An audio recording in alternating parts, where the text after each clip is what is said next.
Hindenburg is again at the same game. BJP wants to say with full sense of responsibility that the present leadership of Congress Party is involved in creating economic anarchy in India based upon these fictitious reports.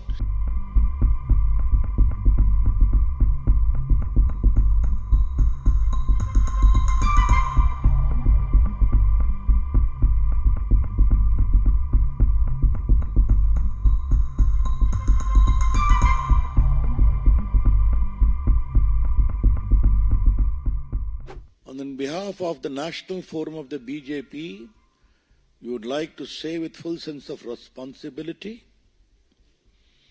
that after being rebuffed by the people of India,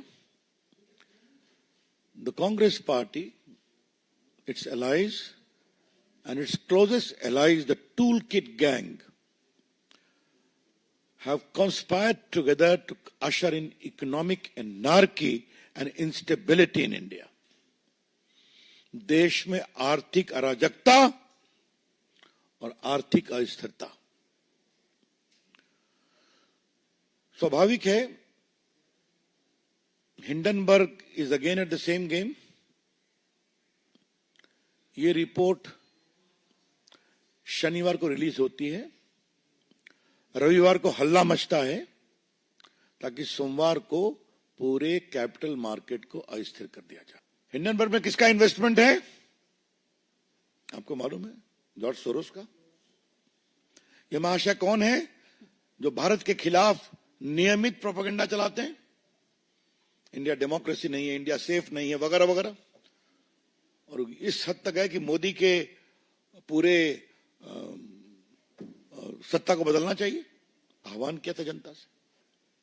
ये वहां main investor है. लेकिन सवाल पूछना है Congress party से, क्या चाहते हैं आप? चाहते क्या है आप? देश मोदी के से नफरत करते हुए कांग्रेस पार्टी आज हिंदुस्तान से नफरत करने लगी है. In their pathological hatred against Narendra Modi ji, led by Mr. Rahul Gandhi and his friends, Toolkit Gangs, Congress Party today has developed a hatred against India itself. अगर भारत का स्टॉक मार्केट गड़बड़ाएगा, मुझे बहुत गर्व है कि आज भी भारत का स्टॉक मार्केट स्टेबल है. आज भी.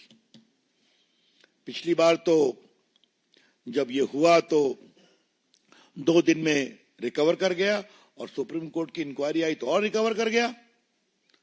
लगता है भारत के स्टॉक इन्वेस्टर्स हिंडनबर्ग और कांग्रेस के मिली भगत को समझ गए हैं, इसलिए आज भी कोई गड़बड़ नहीं है. हम भारत के स्मॉल इन्वेस्टर्स को सैल्यूट करना चाहते हैं कि भारत के खिलाफ इस सुनियोजित षड्यंत्र पर वो विश्वास नहीं किए. Salute to them. दूसरी बात हमको कहनी यह है कि जो पूरी टाइमिंग है, ये टाइमिंग का मतलब क्या है? सेशन खत्म हुआ, शनिवार को आया, रविवार को हल्ला शुरू हुआ और आज मंडे है. तो 2+2 को 4 किया जाए.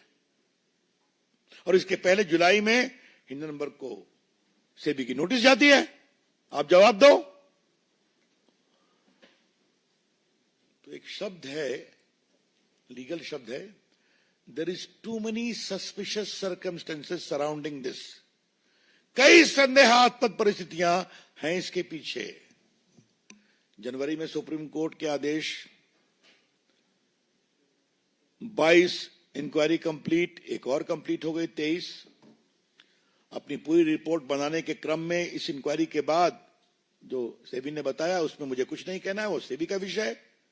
उन्होंने नोटिस दिया हिंडनबर्ग को जुलाई में, आप जवाब दीजिए. तो फिर ये बम फोड़ने की कोशिश की गई और ये बम तो फुस निकला, लेकिन उसको लॉक लिया कांग्रेस पार्टी ने. जेपीसी. भाजपा का आरोप है कांग्रेस पार्टी हिंदुस्तान को आर्थिक रूप से कमजोर करने के षड्यंत्र में शामिल है। BJP wants to say with full sense of responsibility that the present leadership of Congress party is involved in creating economic anarchy in India based upon these fictitious reports.